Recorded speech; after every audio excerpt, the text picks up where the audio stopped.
గ్లాసుడైన చాలు నందిని పాలు, కడివిడైన నేమి కల్తీ పాలు. నందిని డైరీ. నమస్తే రమ్మగారు. నమస్తే జయ. కనుమ పండుగ శుభాకాంక్షలు అండి. కనుమ పండుగ శుభాకాంక్షలు జయ. సుమన్ టీవీ ప్రేక్షకులందరూ ముందు 2 రోజులు అద్భుతమైన పెద్ద పండుగ చక్కగా జరుపుకుని ఉంటారు. ఆఖరి రోజున కనుమ పండుగ నాడు కనుమ నాడు గారెలు వండాలని చెప్తారు. అవును కదా. అవును. కనుమ నాడు చక్కగా గారెలు వండుకుని తిని ఈ పూట మీ ఊళ్ళోనే ఉండి ప్రయాణాలు చేయకుండా రేపో ఎల్లుండో ఊరు ప్రయాణాలు చేయొచ్చు. అవును. అలా బయలుదేరి వచ్చేసి ఈ సంక్రాంతి పండుగ విశేషాలని వచ్చే సంక్రాంతి పండుగ వరకు నెమరు వేసుకునేంత అద్భుతమైన పండుగ మీరందరూ జరుపుకుని ఉంటారని ఆశిస్తున్నాము. సో ఇవాళ కనుమ పండుగ ఏం చేయబోతాం మనం. ఎందుకు రమ్మగారు ప్రయాణాలు అసలు చేయొద్దు చేయకూడదు ఇలా రకరకాలుగా వింటూ ఉంటాం. అంటే 2 చెప్తారు జయ. కనుమ నాడు కాకైనా కదలదు, కాకైనా కడగదు అని. కనుమ నాడు తలంటి పోసుకోకూడదు సిద్ధాంతంగా. ఈ కనుమకి మనం కాదు రమ్మగారు, సంక్రాంతి రోజు పోసుకోకూడదు అంటే ఉట్టిగా తల మీద పోసుకోవచ్చు. కావాలంటే నువ్వు అత్యవసరం అయితే తప్ప పోసుకోకూడదు. ఓకే. కనుమ అంటే ఈ సంక్రమణపు మరుసటి రోజుని కనుమ. ఈ కనుమని చాలా విషయాల్లో వాడతారు. సంక్రమణం మరుసటి రోజున మనము ఏదైనా వేరే ప్రాంతానికి వెళ్ళి పితరులకు ఏమైనా పెట్టుకున్నాం అనుకో, ఏ సంక్రమణ రవి సంక్రమణాల్లో ఆ మరుసటి రోజు ప్రయాణం చేయకూడదు. సంక్రమణం నాటి రాత్రి ప్రయాణం చెయ్యొచ్చు కానీ మరుసటి నాడు ప్రయాణం చేయకూడదని ఎందుకు ఈ విధానం వచ్చిందో పెద్దగా అంత క్లారిటీ ఇవ్వరు జయ. కడగదు కదలదు ఈ 2 చెప్తారు. కాకైనా కడగదు అంటే ఇవాళ నెత్తి మీద నీళ్లు పోసుకోకూడదు, నెత్తి ఏ ఊరు వెళ్ళకూడదు, ప్రయాణం చేయకూడదు, ప్రయాణాలు మంచివి కాదని ఒక సిద్ధాంతంగా చెప్తారు. అందుకని ఏం చేస్తారు, చాలా మంది పండగ రోజు బయలుదేరుతారు. కనుమనాడు కాకపోతే ముక్కనుమనాడు పండగ మరుసటి రోజు. ఆ రోజుకైతే అప్పచ్చలు చేసినవన్నీ అయిపోతాయి. ఫ్రెష్ అప్పచ్చలు ఏమైనా చేసుకుని నిదానంగా బయలుదేరచ్చు. కనుమనాడు చాలా చోట్ల ఏం కనపడుతుంది అంటే పశువుల పండుగ కనుమ. పశువుల పండుగ అంటే మనం ముందు ఏం చేసాము, ఇన్ని రోజులు మనకి ఎడ్లు ఆవులు ఇవి సేవ చేసి ఉంటాయి. మామూలుగా అయితే ఇది వరకు వ్యవసాయం అంతా ఎడ్ల వ్యవసాయం కదా. ఇప్పుడు వ్యవసాయపు ధోరణి ఏముంది మనకి, అంతా కోతక మెషిన్ వచ్చింది. అది వచ్చి ఆ రాకసి మెషిన్ మన లోపలికి వెళ్ళి టకటక కోసేసి అప్పటికప్పుడు నూర్చేసి మనుషులతో ఆటే పని లేకుండా అయిపోయే విధానంలోకి వచ్చాం. సులభం అయిపోయిందేమో కానీ మనుషుల మధ్య బంధాలు కానీ కదరమ్మ గారు, ఒకరికొకరి స్నేహం కానీ ఇవన్నీ తగ్గిపోలే. ఎందుకంటే మిషనే చేస్తుంది, అక్కడ మనిషితో సంబంధమే లేదు. పని మనుషుల అవసరం ఉంటుంది కానీ సామూహికమైన పని విధానం ఉండదు. కోత తర్వాత ఇదివరకు ఏం చేసేవాళ్ళు, ఒక రోజు కోత కట్టేత, తర్వాత నూర్పుళ్ళకు ఒక ఇది పొలి పెట్టటము, ఈ పొలియో పొలి అనే పాటలు, ఆ తర్వాత తూర్పార పట్టటము వడ్లని రోడ్ల మీద పోయటం, బోళ్ళంత వ్యవహారం ఉండేది. ఇప్పుడు ఏముంది, అదే కోసేసి అదే నూర్చేస్తుంది కాసేపట్లో. ఈ పనులు ఒక లైన్ ప్రకారం అయ్యే పని, సామూహికంగా పని విధానము, ఎక్కువ మంది ప్రజలకి పని ఇచ్చే విధానము ఇప్పుడు ఒక్క రవ తగ్గిందేమో అనిపిస్తుంది. అయినా కూడా మనకి ఇదేం చేస్తామంటే ఈ ఎడ్లని వాటిని వ్యవసాయానికి విపరీతంగా వాడతారు. వస్తువు ఈ వడ్లని వాటిని ధాన్యాన్ని ఇంటికి చేర్చుకోవడానికి కూడా మనం బసవన్నలే వాడతాం. అవును. ఈ రోజున ఏం చేస్తారు, బసవన్నలకు విశ్రాంతి, చక్కగా స్నానాలు చేయించి చెరువులకు తీసుకెళ్లి శుభ్రంగా తోమి ఒళ్ళు తోమితే రిలాక్స్ అవుతాయి జంతువులు. బాగా ఒళ్ళు రుద్ది స్నానం చేయించి కొమ్ములకి పసుపులు, మొహానికి పసుపు రాసి, కొమ్ములకేమో రంగేసి, కొమ్ములకి రంగులు వేయటం, పువ్వులు అలంకరిస్తారు కదా, అలంకరించటము పశువుల పండుగనే చెప్తారు కనుమనాడు. ఈ కనుమనాడు ఏం చేస్తామంటే ఇంకొకటి కూడా చేస్తాం, ఈ మన ధాన్యాన్ని కంకుల్ని కొన్ని కట్టలు కట్టట్టు పెట్టుకుంటారు. కనుమనాడు బాకిళ్లలో వెళ్ళాడేస్తారు.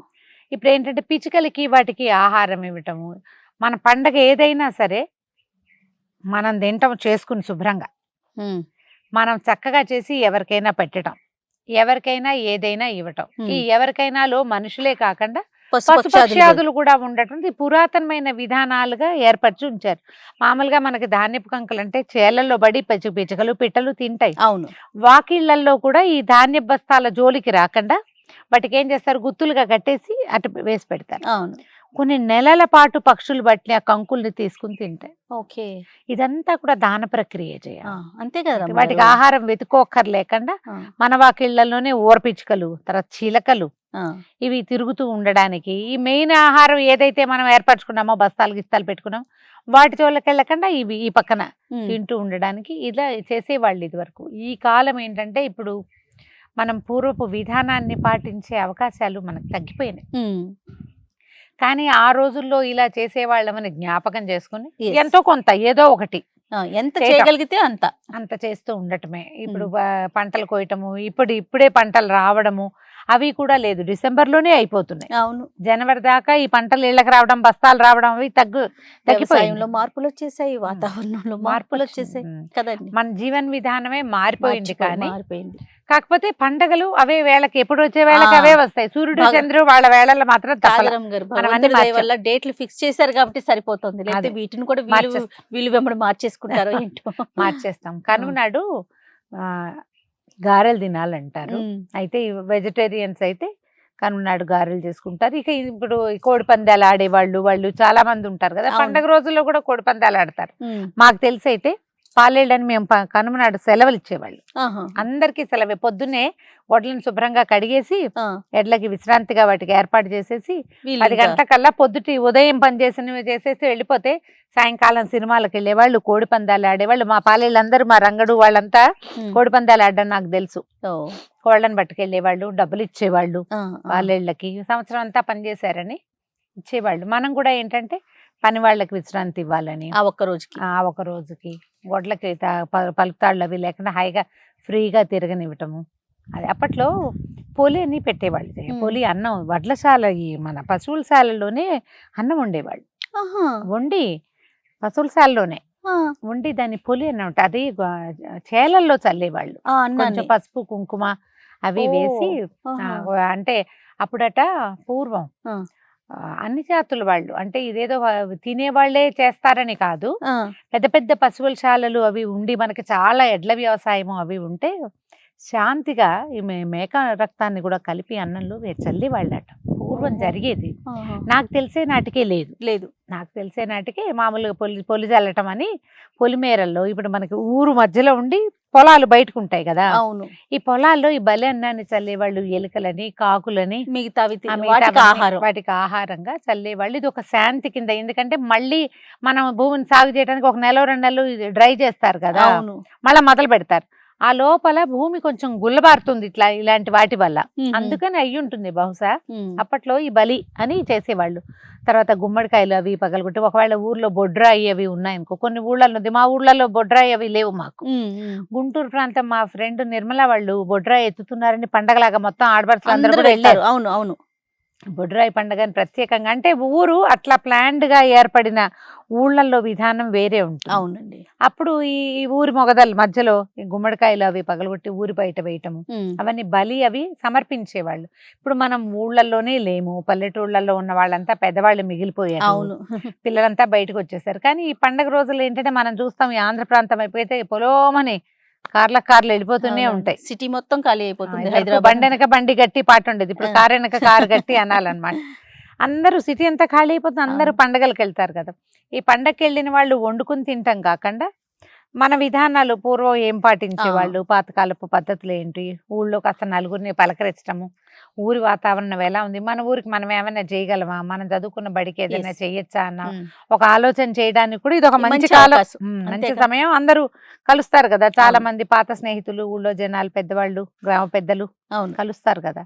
ఒక మంచి ఆలోచన, మంచి నిర్ణయం తీసుకునేందుకు ఇది ఒక మంచి కాలం, మంచి అంటే అవకాశంగా భావించాలి. అవునండి.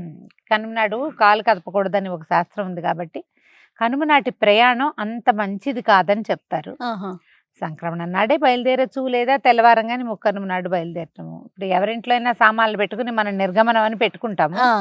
అందరిళ్లలోనూ కనుమ పండగేగా, అంతేగా.